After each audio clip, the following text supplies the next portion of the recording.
யாழ் குருநகர் பகுதியில் சடலமாக மீட்கப்பட்ட யுவதியின் மரணத்தில் சந்தேகம் நிலவுவதாக அவரது பெற்றோர் தெரிவிக்கின்றனர். இதற்கு எதிர்ப்பு தெரிவிக்கும் வகையில் யாழ் ஆயர் இல்லத்துக்கு முன்பாக குறித்த யுவதியின் பெற்றோரும் உறவினர்களும் ஆர்ப்பாட்டத்தில் ஈடுபட்டனர்.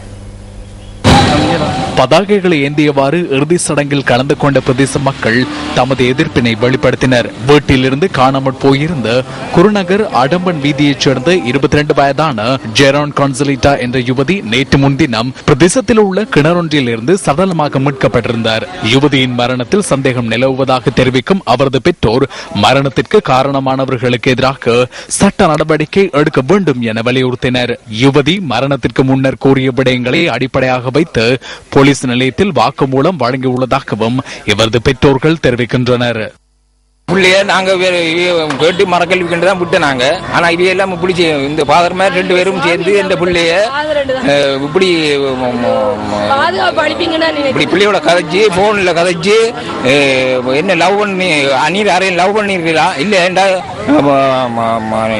என்ன எனக்கு ஐ லவ் சொல்லும் சொல்லி 2 பேருமா ரூமுக்கு வர சொன்னவையா அவையில ரூமுக்கு வர சொன்னவையா வர சொல்லி இந்த பிள்ளை மாட்டேன்னு சொல்லிட்டு ரூமுக்கு போகல. இப்படியா இருக்கல இவர் வெறுட்டி இருக்கிறார். இந்த பிள்ளைய வெறுட்டி இருக்கிறார்.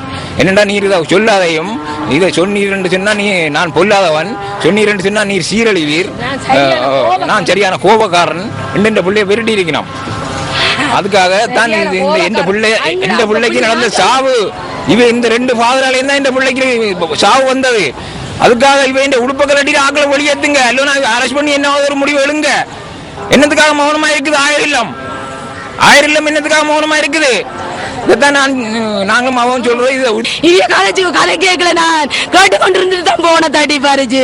என்னடி கலைச்ச நீ ஃபாதரோட என்னடி கேட்டவன் என்னடி பயமா இருக்குன்னு சொன்ன நீ என்னோட கலைக்க வேணாம் ஃபாதர் எனக்கு பயமா இருக்குது என்று சொல்லிக்கலாம். என்ன பயமா இருக்கு என்ன பயம் ஃபாதருக்கு என்று கேட்டதுல தானே இந்த கதை வந்தது.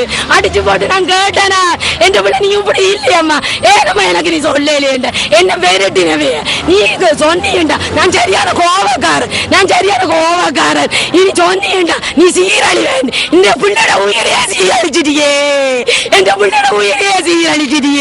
இதுக்கு தானே சீரழிவேன்னு சொன்ன நீ.